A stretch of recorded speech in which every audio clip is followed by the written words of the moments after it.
ये हैं दुनिया के वो 5 बड़े वैज्ञानिक जिन्होंने कुरान से प्रभावित होकर इस्लाम कबूल कर लिया। इन वैज्ञानिकों ने कई सालों तक नासा और स्पेसएक्स जैसी संस्थाओं में अपनी सेवाएं दी। कुरान के वैज्ञानिक दृष्टिकोण को सामने लाने में इन सभी वैज्ञानिकों का बड़ा योगदान रहा। इस्लाम कबूल करने वाले 5 वैज्ञानिकों की लिस्ट में पहला नाम विलियम कीथ मूर का आता है। कनाडा में जन्मे कीथ मूर को आज भी एम्ब्रियोलॉजी का सबसे बड़ा वैज्ञानिक माना जाता है। इन्होंने सालों तक टोरंटो यूनिवर्सिटी में एनाटॉमी और सेल बायोलॉजी के प्रोफेसर के रूप में अपनी सेवाएं दी।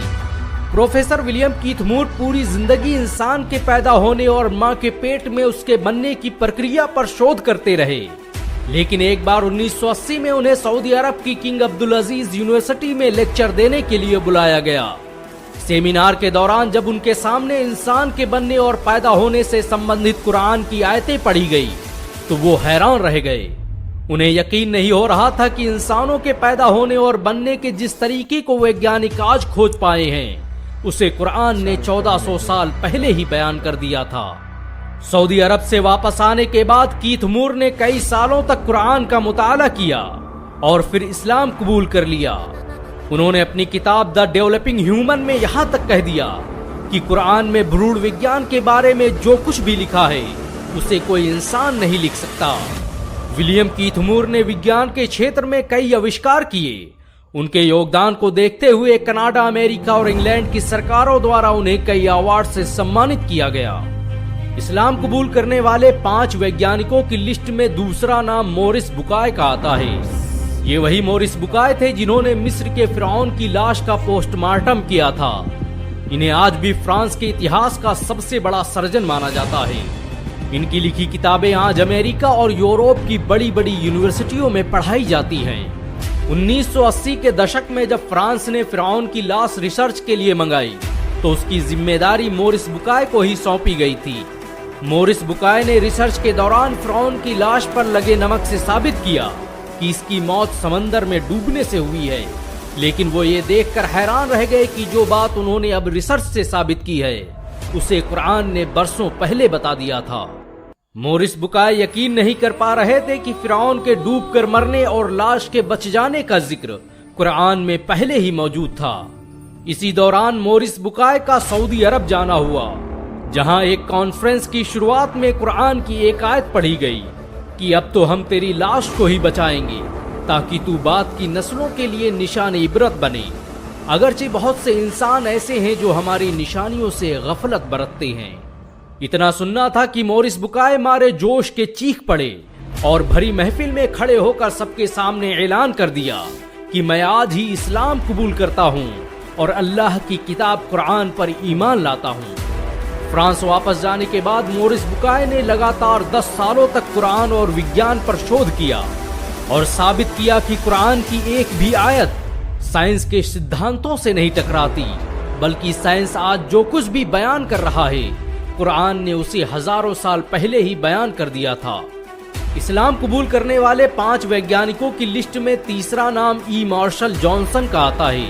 1930 में अमेरिका के फिलाडेल्फिया में जन्मे जॉनसन ने अपनी पूरी जिंदगी भ्रूण विज्ञान को समझने और इंसान के पैदा होने के सिद्धांत को जानने में लगा दी। जॉनसन उन वैज्ञानिकों में से थे जिन्होंने विलियम कीथ मूर के साथ सऊदी अरब के किंग अब्दुल अजीज यूनिवर्सिटी में कुरान पर रिसर्च का काम शुरू किया और फिर इस्लाम कबूल कर लिया। उन्हें सऊदी अरब ने 1982 में कुरान और विज्ञान पर शोध करने वाली कमेटी का सदस्य भी बनाया और इन्होंने अपनी रिसर्च से साबित किया कि कुरान ने एक खून के लोथड़े से बच्चे के बनने और फिर उसके हड्डी में तब्दील होने और फिर हड्डियों पर गोश्त चढ़ने की जिस प्रक्रिया को बयान किया है उसे जानने में विज्ञान को सैकड़ों साल लग गए। जॉनसन के मुताबिक भ्रूण विज्ञान से संबंधित कुरान में जो कुछ भी बयान किया गया है उसे यकीनन पैगंबर मोहम्मद सल्लल्लाहु अलैहि वसल्लम तक अल्लाह के जरिए भेजा गया था। इस्लाम कबूल करने वाले 5 वैज्ञानिकों की लिस्ट में चौथा नाम टी विद्या प्रसाद का आता है। इनका जन्म 1940 को गुयाना के पोर्ट मोरेंट में हुआ था। इन्होंने कई सालों तक यूनिवर्सिटी ऑफ लंदन और यूनिवर्सिटी ऑफ वेस्ट इंडीज में एनाटॉमी साइंटिस्ट के रूप में सेवाएं दी।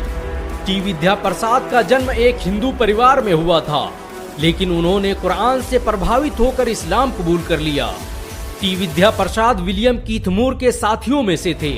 उन्होंने विलियम कीथमूर की तरह ही भ्रूण विज्ञान पर बहुत से शोध किए और कुरान और एम्ब्रियोलॉजी पर 25 से अधिक किताबें लिखी।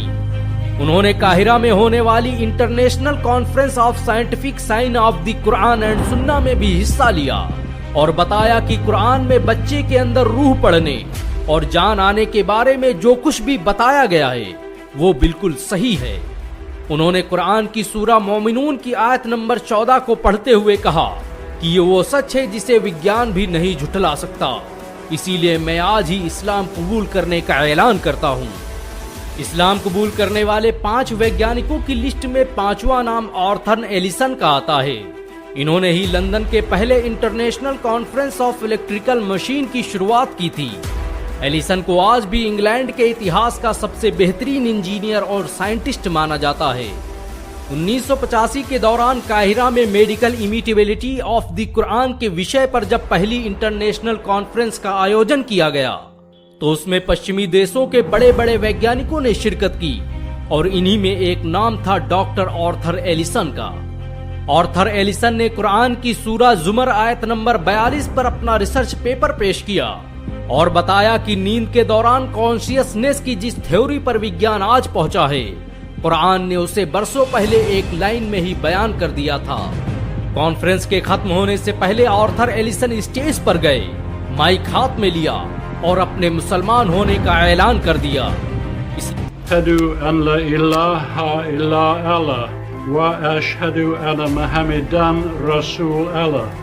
इस्लाम कबूल करने के बाद उन्होंने अपना नाम अब्दुल्ला एलिसन रखा और पूरी उम्र कुरान और साइंस पर रिसर्च करते रहे। इन सब के अलावा दुनिया में आज बहुत से वैज्ञानिक हैं जिन्होंने कुरान की शिक्षाओं से प्रभावित होकर इस्लाम कबूल कर लिया। ये मौजूदा ही है कि विज्ञान आज अपनी रिसर्च से जो साबित कर रहा है, कुरान ने उसे 1400 साल पहले ही बयान कर दिया था। अगर एक मुसलमान होने के नाते आपको गर्व महसूस हुआ हो तो इस वीडियो को लाइक और शेयर जरूर करें। ऐसी और वीडियो को देखने के लिए हमारे चैनल को सब्सक्राइब करें, घंटा जरूर दबाएं। वीडियो आपको कैसा लगा? वीडियो पसंद हो तो लाइक करें, शेयर करें और हाँ, हमारे चैनल को सब्सक्राइब भी करें ताकि आपको ऐसे ही इस्लामिक वीडियोस आगे भी देखने को मिले। फिर मिलते हैं किसी नए वीडियो के साथ। अस्सलामु अलैकुम व रहमतुल्लाह।